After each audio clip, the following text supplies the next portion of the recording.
les 7 grands ennemis ou les 7 vrais ennemis de l'amour dans la société. Alhamdulillah, Rabbi al-Mustafa Muhammad wa ala alihi wa sallam tabi'in bisan yawmiddin. Chers frères, chers parents, assalamu alaikum wa rahmatullahi wa barakatuh. Parmi les actes qui détruisent notre amour dans la société, il y a le fait an-namima qui est le grand colporteur. C'est celui qui fait ses actions pour détériorer le rapport des autres. Quand il reçoit une nouvelle, il rapporte ça de façon extraordinaire. Il rapporte ça avec les ajouts. Il rapporte ça pour pouvoir atteindre son objectif diabolique.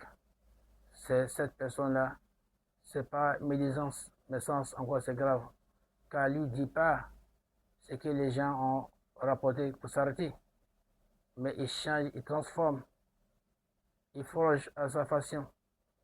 Même si ce que les gens ont dit, il y a une vérité dedans, mais lui, il ajoute dessus, il dit des choses pour pouvoir atteindre son objectif qui est s'aimer la zizanie et détruire les relations humaines qui est le fait de vivre ensemble. Cet ennemi est encore plus dangereux que le précédent, qui est le mensonge, qui est le précédent qui est médisance. Pardon.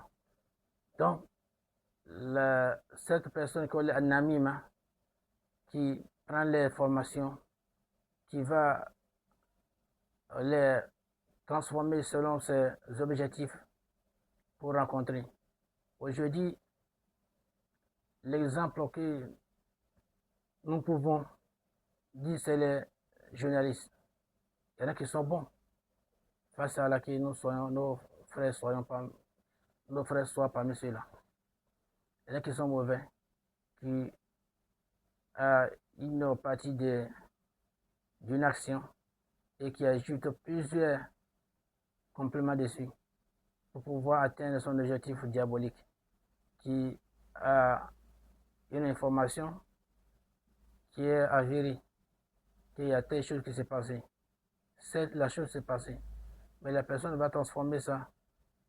Il va dénaturaliser cette information avant de donner ça à la population, avant de donner ça à la personne qui souhaite qu'il y ait des zizanies entre eux.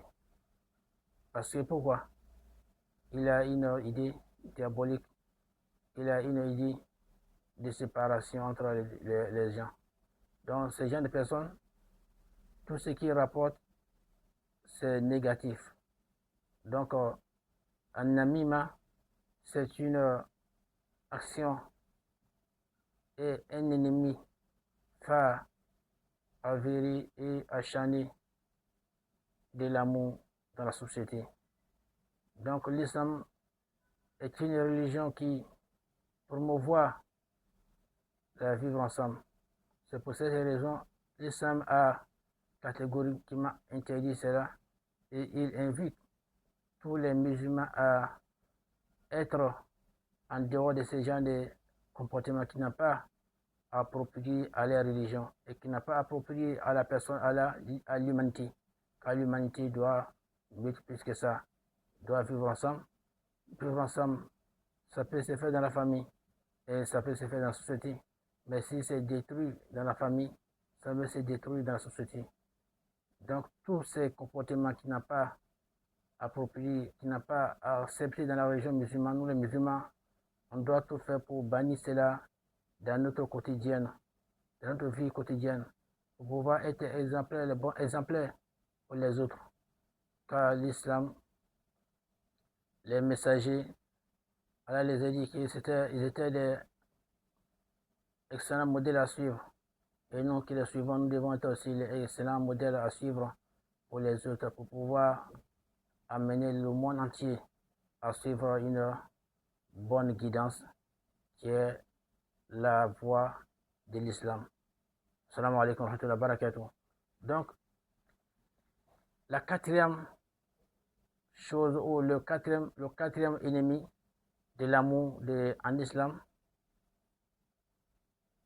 c'est ce que nous avons, on appelle